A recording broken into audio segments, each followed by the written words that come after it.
नमस्कार मित्रांनो, मी आता पिंपरी चिंचवड महानगरपालिकेच्या समोर आहे आणि महानगरपालिका मुख्यालयासमोर सुद्धा भ्रष्टाचार कशा प्रकारे जोरात असू शकतो याचं तुम्हाला मला उदाहरण दाखवायचं आहे। इथे तुम्हाला एक खोदलेली पाईपलाईन दिसेल बघा। ही पाईपलाईन जी आहे की नाही, ही जोडताना हे ऑक्सफर्डचे, केम्ब्रिजचे का हार्वर्डमध्ये शिकलेले इंजिनियर आहेत असा प्रश्न पडतो। हे बघा, ही वाकडी पाईपलाईन जोडलेली आहे, ती एवढ्या निकृष्टपणे जोडलेली आहे की ती लवकरच फुटणार आहे।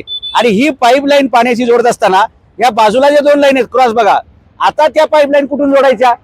ह्या पाईप त्याच्या खालून पाहिजे किंवा वरून पाहिजे, एकमेकाला क्रॉस असे पाईप। आता हे आतलं पाणी कुठून बाहेर येणार? म्हणजे पावसाळा आला की सगळं तिकडं तुंबई होणार आहे। स्विमिंग ट्रॅक करायचं हा, म्हणजे पाऊस पडला की आतमध्ये खाली स्विमिंग पूल होईल, सगळं पाणी जगव होईल। म्हणजे 4 महिने तुम्हाला पावसाळ्यात या सबवेमधून पुढे जाता येणार नाही। आणि ही जी पाईपलाईन बनवलेली आहे ती चक्क BRT खोदून बनवलेली आहे। हे तुम्हाला दिसतंय ना, हे सगळं पुढे BRT आहे।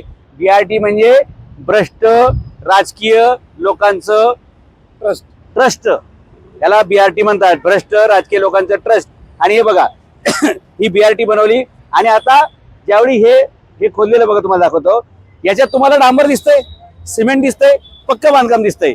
हे खोदलेलं आहे। आता जे उकरून पोखरून परत जे रस्ता बनवणार ना, तो मातीचा बनतोय आणि हा मातीचा रस्ता बनणार, याच्यावर BRTच्या बस धावणार।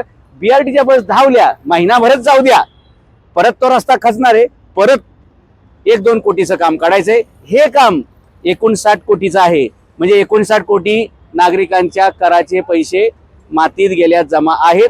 आणि पुढे जो रस्ता होणार आहे त्याच्यावर BRTच्या बसचे अपघात होतील, रस्ता खचेल, परत तो रस्ता बनवायचं कॉन्ट्रॅक्ट आपल्याला कंत्राटदारांना देता येईल, कमिशनरला, अधिकाऱ्यांना, इंजिनियरला, सगळ्यांना त्यात पैसे खाता येईल। त्यामुळे महानगरपालिका म्हणजे भ्रष्टाचारी जगवा योजना आहे, कंत्राटदार जगवा योजना आहे आणि त्यात पिंपरी पालिकेचा कोणी हात धरू शकत नाही।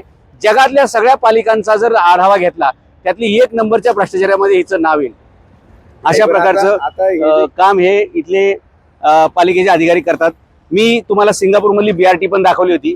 कुठेही असं रस्त्याच्या मधून BRT नसते। BRT म्हणजे ज्या सार्वजनिक वाहतुकीच्या बसेस आहेत ते रस्त्याच्या ह्या बाजूला पाहिजे, कारण त्या जागोजागी थांबणार, प्रवाशांना उतरायचंय, चढायचंय। इथं बघा, हे 2700 कोटी रुपयाचं रेलिंग बरं का, हे जे पाईप दिसतात ना, हे 2700 कोटी रुपयाचं आहे। आणि रेलिंग म्हणतात याला, म्हणजे रेलिंग म्हणजे यांच्या भ्रष्टाचाराचं रोलिंग आहे। 2700 कोटी रुपयाचं पाईपलाईन आता खोदले, आता पाईप बनवणार आहेत, परत कुठलं तरी काय विसरलं की परत खोदणार आहेत। म्हणजे बनवा, खोदा, उकरा, पोखरा आणि पालिका डायरेक्ट लुटून आपल्या घरी घेऊन जा टोकरा।